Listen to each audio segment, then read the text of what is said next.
अगर किसी पार्टी का प्रवक्ता अपनी ही सरकार के फैसले पर सवाल उठा दे तो उसे क्या कहेंगे? ऐसा ही कुछ हुआ है बीजेपी में। सुबह शाम की चक्री में पिसती रहती है दिन भर। माहवारी की पीड़ा हो या बीमारी की तकलीफें, किस्मत का लिखा है शायद, ये सोच के सब सह जाती है। मुख्यमंत्री भगवंत सिंह मान महिलाओं की इस पीड़ा को समझते हैं, इसलिए पंजाब के हर जिले में आयोजित हो रहा है महिलाओं के लिए फ्री हेल्थ कैंप, जहां उन्हें मिलेगा बेहतरीन परामर्श और इलाज, ताकि महिलाएं रहें पूर्ण रूप से स्वस्थ। बीजेपी प्रवक्ता अजय आलोक ने वित्त मंत्री निर्मला सीतारमण को घेरते हुए जीएसटी पर सवाल उठाया है। अजय आलोक ने सोशल मीडिया प्लेटफॉर्म एक्स पर लिखा, मैं माननीय श्रीमती निर्मला सीतारमण जी से अनुरोध करना चाहता हूं, मध्यवर्गीय आय वालों के लिए हम पूरा टैक्स समय पर देते हैं। देते क्या है? तनख्वाह से काट लिया जाता है।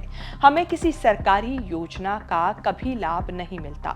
स्वास्थ्य बीमा पर भी 18% जीएसटी हमारे लिए और बाकी सबके लिए आयुष्मान। हम देश को आगे बढ़ाने वाले लोग हैं। सरकार पर निर्भर नहीं, फैसले पर तुरंत विचार करिए। पोस्ट पब्लिश करते हुए अजय आलोक ने पीएम नरेंद्र मोदी, वित्त मंत्री निर्मला सीतारमण और जीएसटी काउंसिल को टैग किया है। अब इसे लेकर सड़क से सियासी गलियारों में नई बहस देखने को मिल रही है।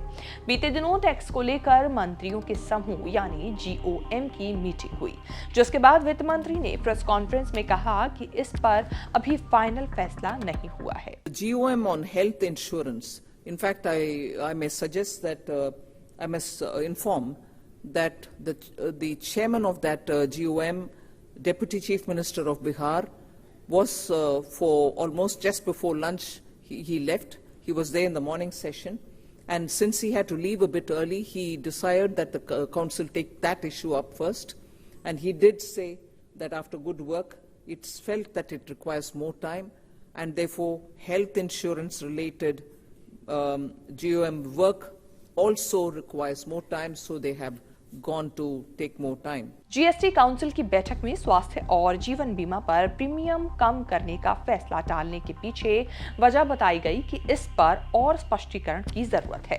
काउंसिल ने मंत्रियों के समूह यानी जीओएम को अपनी रिपोर्ट को और विस्तार और अतिरिक्त जानकारी के साथ पेश करने को कहा है।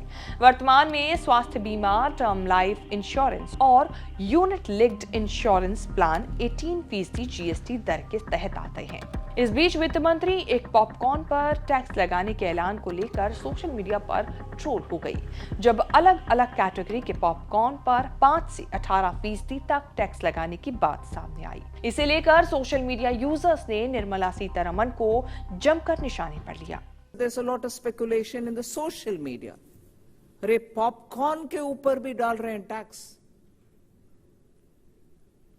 मैं मीडिया से हाथ जोड़कर रिक्वेस्ट करती हूं, ये पूरे प्रेस मीट हम करते हैं हर जीएसटी काउंसिल के बाद, और टैक्स ऐसे विषय है जिसमें बहुत लेयर्स होता है। कोई आंख बंद करके टैक्स लगाते भी नहीं है और आंख बंद करके हटाते भी नहीं है। पूरे विषय समझने के बाद प्लीज आपके मीडिया में चलाइए।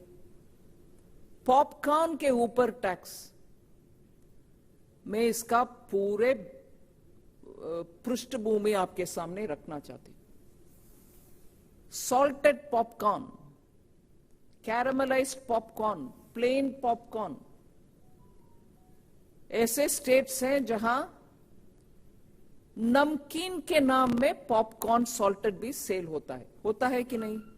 नमकीन है वो, मगर जब पॉपकॉर्न सॉल्टेड सिर्फ नहीं है, उसमें कैरामलाइज्ड पॉपकॉर्न भी मार्केट में आता है एडेड शुगर के साथ।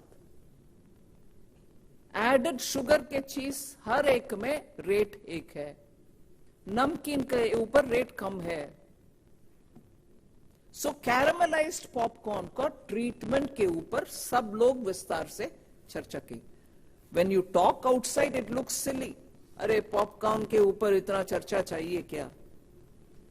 मगर हर आइटम के ऊपर फिटमेंट कमेटी में स्टेट्स भागीदारी लेकर चर्चा करने के समय वो क्लियरली बोलते हैं एडेड शुगर वाले चीज को तो हम ट्रीटमेंट अलग ही देते हैं, चाहे वो ड्रिंक हो, कार्बोनेटेड ड्रिंक हो, जूस हो, जिसमें एडेड शुगर है।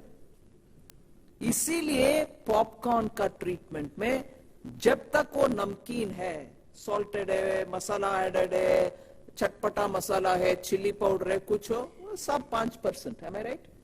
5%. But when it has added caramelized sugar, it is no longer नमकीन. इसीलिए उसका रेट अलग है.